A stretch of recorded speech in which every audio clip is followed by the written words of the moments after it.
Okay. I'll be serious now. I always begin these sessions by starting with the same question, which is, how many of my typing sessions have you seen before?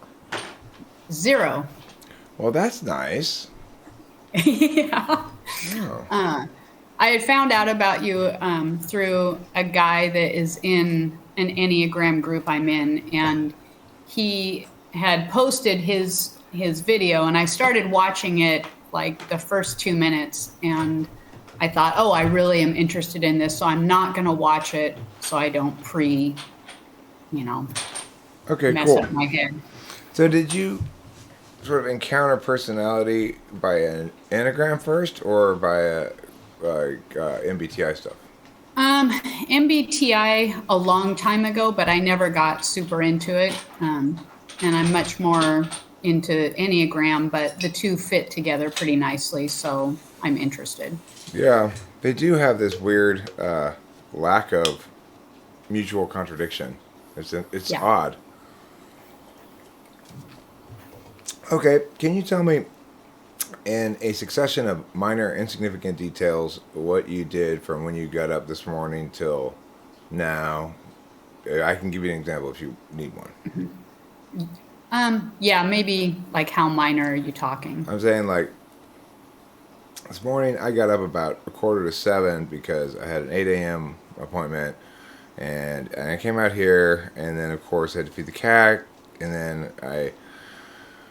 then the other cat showed up, so I had to feed the other cat, and then like that, you know. Okay. All right. I got up about 7:15 because it started getting light, and then my dog started shaking because it was getting light. So I knew I had to get up and let him out. So I got up, Is let he a him out. vampire? Is he a vampire? No, not really, but he's his what do you call that? His circadian rhythms is are very in tune. Mm-hmm. So I let him out. I, went to the bathroom, brushed my teeth, did that, let him back in. I drank some water, took my vitamins, fed the dog, started making coffee, made the coffee. Then I started drinking it. I looked at my phone. I read a little bit, waited for my husband to get up. All right, that's cool. You got a good amount of detail. Do you Okay, have that's it. Do you have any idea what I'm checking for there as far as cognitive functions go? No. Okay. Well, just to How boring I am. no, I'm checking to see where your introverted sensing function is because there's two kinds of knowing.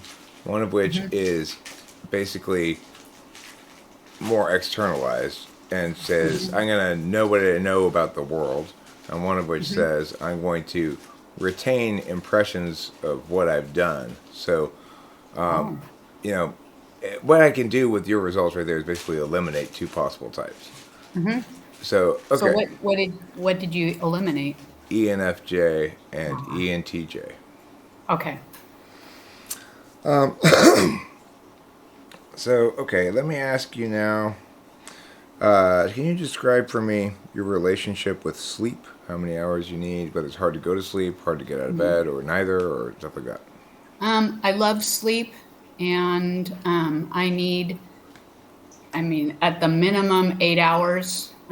10 is kind of my ideal. That's hard to come by, but that's what I like. I can fall asleep practically immediately, and I go through cycles where sometimes I will just sleep all the way through the night and it's wonderful and heavenly. And then sometimes I'll go through cycles where I might wake up periodically in the night, but I would never say that I have insomnia. It's just a little wake up and then I put myself back to sleep. Okay. If you were going to get 10 hours of sleep every Mhm. 24 hours, would you rather get it 8 and then a 2 hour nap, or would you rather all No, 10 at night? All 10 at all night. 10 at night. Okay. Yeah. If you have to sacrifice either darkness or quietness, which would you sacrifice? Darkness. Okay, me too. Can you tell me what your relationship with task completion is? Ask completion? No, task completion. So different. Task completion. I will complete tasks. I'm not a real task-oriented person. Okay. I like to think this is interesting. I like how you're lighting your cigarette. It doesn't run I out, and I never put it in my pocket. That's why I use it. yeah, that's good. Yeah, I will do tasks. I don't particularly like tasks. I don't like the mundaneness of tasks, but if it has to be done, I'll do it. Okay. When you get up in the morning, do you have this sense of, okay, at 3 o'clock, I've got to go down to the post office because if I don't get that mail today, then it's never going to get to Judy on time for her meow. Yes, Okay. that does happen. I'll wake up and instantly click into what I'm going to have to do that day, and it's not enjoyable. So let's say you knew you had to work at 4 p.m. and you got up in the morning. Now, between when you get up and when you go to work, are you basically just mentally and physically preparing yourself to have to go to work? Yes. Okay. That's, What do you like about the Enneagram group you're in? what do I like about the Enneagram? Yeah. The group that you are in. Or whatever. Oh, the group. I like the group because it's a bunch of people who are all, with similar interests, varying degrees. And so you kind of pick and choose the people you sort of click with a little better. They're definitely people who are interested in becoming a better version of themselves, whatever that might look like. And they're also good at picking their brains for myself to use to further my knowledge. Okay. Do you think you know first, figure out first, act first, or react first? Ooh, wow. It depends on the situation for sure. I'm pretty reactive. Okay. Yeah, I'd probably say react first. What's the second choice? No. Okay. Can you tell me about what the physical sensation in your body is of being sad? It's in my chest, and if it's like really sad, it feels like my heart's been ripped open and it's just spilling out all over the place, and then is going into my head and I can't control it. Okay. I should point out that is not actually the physical sensation you experience. You're right, it's not. That's a head sensation. Okay, the physical sensation. Painful. How about that? Okay. I mean, I think that the quote unquote best answer, and if I were to make the question less useful but more easy to answer, I would ask it in the following way, which is, what do you feel? What's the physical sensation of feeling like you're about to cry, which is like a lump in the throat, right? Yeah. So, and then it took when I first heard somebody like ask or mention that emotions had physical sensations, I was like, what? They do not. Okay. Really? But they do, for sure. So, do you think it's easier to identify the physical sensations of not having gotten enough sleep or the physical sensations of being sad?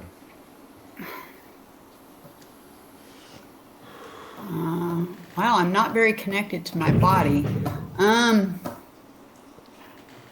Probably not getting enough sleep. Okay. So, given that you'd like to get 10 hours or so, and you probably don't get that much if you on every night, like how much short do you run? 2 hours is the max. If I get less than 8 hours, I need to make it up. I What can't. do you mean when you say you're disconnected with your body? Well, I must be disconnected if I can't even come up with what it feels like to be sad. I don't know. Well, that would be a disconnection with your feelings. Oh, A disconnection with your body would be if you can't come up with what it feels like to be tired or sleepy physically. But yeah. it's a little trickier to actually It name is. because the feeling's less specific. Yeah, it is. And there's varying degrees of sadness. Like, are we talking, you know, rending my clothing sad, or are we talking, oh, that was a sad movie? Okay, well, I mean, the point is like is how you understand the experience of emotions and or Hmm. actual physical data. And so your body Hmm. gives you data about both of them. It gives you Hmm. data about you're hungry, and so you feel this hunger pang or whatever in your stomach, Hmm. where you feel like faint or whatever. And your body also gives you cues about your emotions. And some Hmm. people are more able to note the physicalities of both of those things than other people. So Hmm. the thing is, being able to know clearly, being able to describe clearly and know clearly, and say when you do sleep all through the night, it's like Yeah. this sounds to me like somebody who is connected with their body. So Hmm. what what I'm asking is, do you think you have like do you sometimes wait too long to eat and you're starving and you're like, oh my god, I should have eaten hours ago? No, Okay, no. If I'm hungry, I need to eat. okay, and uh, and you know that Yes. by the way your body feels. Yes. Okay. Can you tell me how to pet a cat in exactly 5 steps? And you approach the cat gently and quietly, and you put your hand on its head, not on its stomach, and you stroke the cat from its head down its spine, but not too far, or you'll get scratched. Okay. That was 3 steps. Right. Um, if you like, you can continue up the tail, being very careful to not touch something a cat would not want you to touch. And then you proceed to step one again. So step 5 is go to step 1. Yes. But then you have to, but you haven't even left the cat. And step 1 has you approaching the cat. That's true. So I guess what you have to do somewhere at the end is make the cat move away from you so that you have to approach it again. Maybe approach with your hand. So when Okay. your hand is going to the head again, you still have to be careful. Well, it's important we get this right for when we're giving cat petting lessons. Apparently so. It's a good thing I didn't know what I was getting myself into. And you can never pet just one thing, one stroke with a cat. It's not like a dog where you can pet it and leave. A cat requires more petting. They're like Lay's potato chips. Oh, exactly. Yeah. Okay. Can you tell me, do you about your media consumption when you're not watching things that you learn something from? So you're not reading, listening, or watching something that you're getting information from, just for entertainment purposes. What kind of stuff do you watch or read or listen to? I read practically anything I can. I read everything from just, schlocky, um, I don't know, with their Harlan Coben novels to uh, literature. I like to watch all kinds of stuff on Netflix, but I definitely dislike romance and um, kind of just dumb comedies. I tend to like things that are a little bit darker, but I did stop watching Narcos because it was just way too much.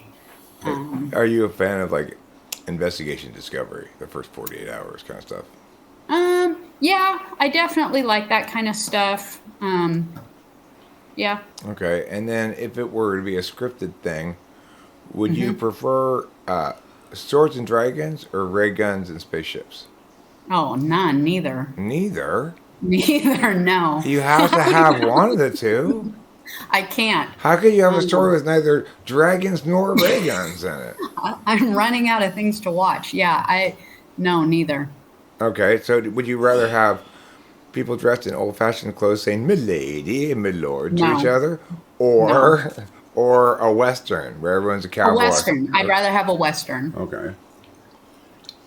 but a juicy Western. Can you think of an example of a juicy western? Godless. That was a good show. I watched it twice. Never heard of it. Oh, it's really good. Okay, cool. Do you ever cook for yourself? All the time. When you cook, do you do all the cooking and then clean up all at the end, or do you try to clean up as you cook? I clean up as I go. Okay. But it's a learned behavior. I used to be the other way around, and that was terrible. Okay. So, left to your own devices, so to speak, you might be somebody who does the too many prep dishes thing. Like, I'm going to have a little cup to put the soy sauce in, and then a little cup to put the mian, and then a little cup to put the mian, and then I'll pour all of those into something else. No, I tend to make too many things at once. And I don't measure. Okay, so you make too many things at once, meaning when you're done cooking, you have too much food to eat? Oftentimes, yes. Okay. Is it because you made too many dishes? Is that what you made too many things? Yes, Too many yes, different too many dishes at the same dishes. time? Yes, it happens a lot. So it's like you start cooking one dish and then change your mind and start cooking another one and don't stop cooking the first one, or what? No, I just think this whole thing all together would be great. Oh, I see. So there's And like lots of side dishes and stuff.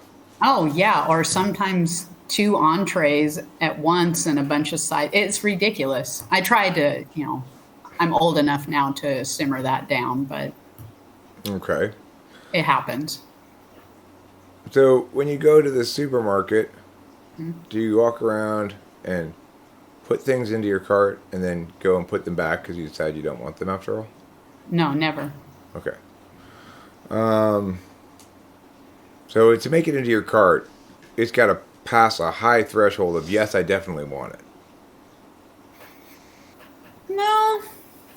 If it seems interesting, then I'll try it out. I like to try out things. So I might end up with a bunch of stuff and then I get it home and I'm like, oh, wow, what am I going to do with this? And that is sometimes where all the extra dishes come from because Right. I have all these things. All right, sure. Okay, cool. So if do you have any creative outlets like writing, dancing, acting, music, something like that? Writing. Okay. And what kind of writing do you do? Nonfiction or fiction? Uh, Both, but I tend to be better at nonfiction, little vignette sort of things, or short stories, essays. I used to write a column in a small newspaper that was like kind of the lifestyle column, that kind of thing. This weekend, there's an exciting festival at the local pier. Like that kind of stuff? Yes, but then I make up some stuff in intermixed in there. Okay, I'm going to give you a sentence, and I want you to restate the concept of the sentence in a different way. Phew, okay. Here's the sentence.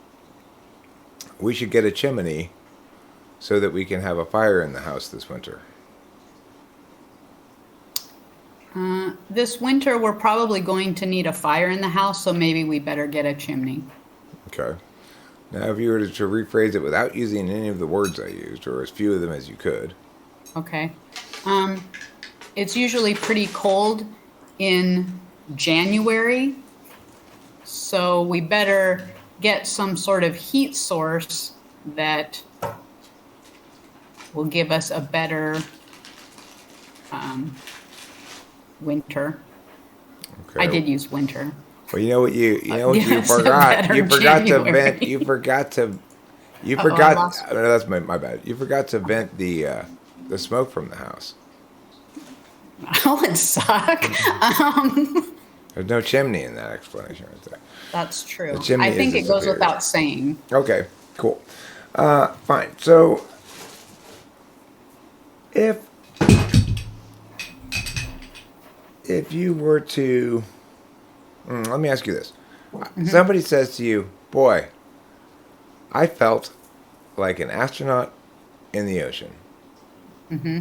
What do they mean? They just felt so out of place. It's funny. This is a new question, so I'm not sure quite what it means, but It's a good question. that's not correct. It's not. No. Because if you think about it, an astronaut in the ocean has just come back from outer space and is waiting for the Navy to pick him up, bobbing around in their thing. See, that's probably some type that is a more linear thinker. Well, now I just realized, because I think I already know what type you are, but I got a lot more stuff to do before I'm ready to Okay. say it. But I think it might be a TE question, actually. Weirdly, because I originally thought it was maybe an NI question, but I think it's a TE question because extrovert thinking is about ordinality, and that question asks you to evaluate a statement that the relationship between the things is one of ordinality.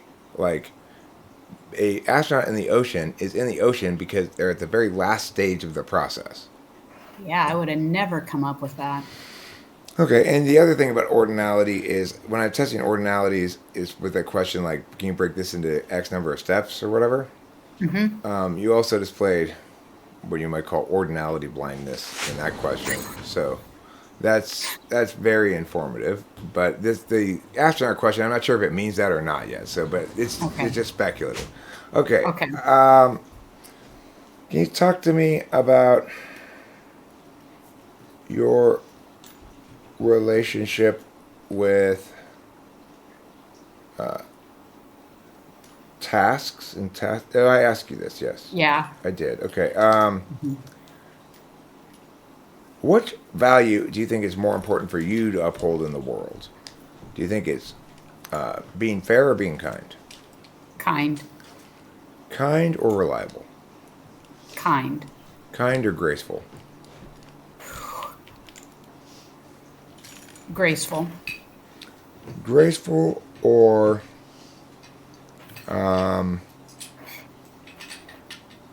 creative? Graceful. Okay. Graceful or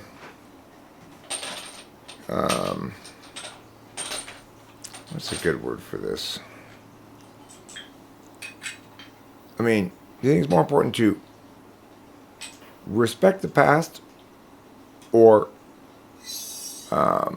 embrace change from the status quo?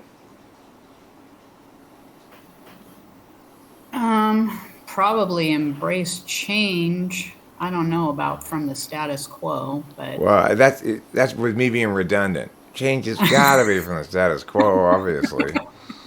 Doy, Eric. I mean, this is a classic ATM machine move there by me. Because, ATM means a automatic teller machine. So people say ATM machine, they're just saying Machine. automatic teller machine. So, That's true. That is true. okay, but, all right. So, all right, I'm going to tell you, you haven't seen any of them, so you're not ever going to No. hear this. I'm going to tell you what's called the potato touch story, and I'd like you to try to give me a comparable example of a story from your own life. Now, in this potato touch story, it's the takeaway from it is I was keeping in mind something I was supposed to keep in mind, but the reality, there was something obvious in front of me that rendered what I was trying to keep in mind irrelevant, but I failed to notice it until too late. So, potato touch. I used to go to this restaurant, and when I sit at the counter, so you can see the waiters when they take the food down from the stuff, right? And I noticed that when people ordered a full meal there, they'd get a baked potato. And when the waiters brought it down, then the waiters would use their fingers to push the ends of the potato towards each other, which make the potato open, and then they scoop the butter inside of it. Mm-hmm. But I didn't like this potato touching going on. I didn't want them to do that to my potatoes should I ever get a full meal there, which I normally didn't. I normally ordered breakfast or something. But one day, sure enough, soon, not that long after, I did get a full meal. I decided I was going to get a full meal. And I remembered to keep an eagle eye out because I'm at the counter. I'm going to watch when I see my plate. If they touch my potato too much, I'm going to tell them, you get me a new potato because you touched that too much. And I'm watching. And then the waiter suddenly delivers my plate, and I realize I ordered rice pilaf. There's no potato for them to have touched. Uh-huh. So that was an example of me ignoring what was right in front of my face that I ordered rice pilaf and continuing to remember what I was supposed to remember. Okay? In other words, using my SI when I should have used NI. Can you give me a comparable example? No. Yeah. Okay. Wow. That's great. Man, I love it when things come together. Like, because I got the exact same answer. The person I typed right before you, which was a couple hours ago, she gave so much exactly the same answers to so many things, and these things that I was seeing. Well, maybe this thing's linked here with her. I'm saying maybe it linked here with you, and sure enough, bam! It's like wow, it's nice when things come together like that. Really? Yeah. Oh yeah. She also said no? Right. That she couldn't. Wow. Okay. And it made me think since that session, between that session and this session, okay, well, what would the equivalent be for me? Because I've never really thought about what I can't do that about. And what it is, the equivalent for me is I can't articulate a time. Well, yeah, I don't know. It's like, okay, there's got to be some time where I talked when I should have done something other than talking. Mm-hmm. In other words, I took the wrong kind of action. Mm-hmm. But it's hard for me to come up with an example of that. And it's even more difficult for me to come up with an example of me considering actual world impacts in doing an action. By which I mean, like, I never think, well, how big are the actual impacts to the actual people or things of the world going to be if I take this action? Or it's a hard question for me to answer. That would be the equivalent thing for me. So, can you think of any example when you used logic but should have used emotion, or vice versa? I often use emotion when I should have used logic. What's a type of example? What type of situation in which you think that's true for that one in general should use emotion in situation instead of logic? Okay, like in thinking, I have 2 teenage sons, and they are both. I mean, they are just soiling the nest all over the place. It is time for them to just go, and it often comes, they'll come into the room and, be just bombastic. And my logic says, don't rise to the bait. Don't rise to the bait. And I'm telling myself this, and then they'll just do some horrible thing, and I just rise to the bait because my emotion says, you can't do that. This is my house. You can't do that. Even though logically, I'm like, this is not going to yield any good result, but I can't help it. Okay. Is that a good example? Well, it's an example of you, of your feelings letting you prioritize you over you and what you're experiencing right now over you and what you think you want long term. Yeah. Okay, so I'm gonna ask you to, if we can take about a two-minute break here. So Yeah, sure. I can go to the bathroom. Yeah. All right, cool. I'll be right back. Here. I'll be right back. Okay. I'm just gonna turn off this stuff. And I'm going to break this into two videos. I'm muted already.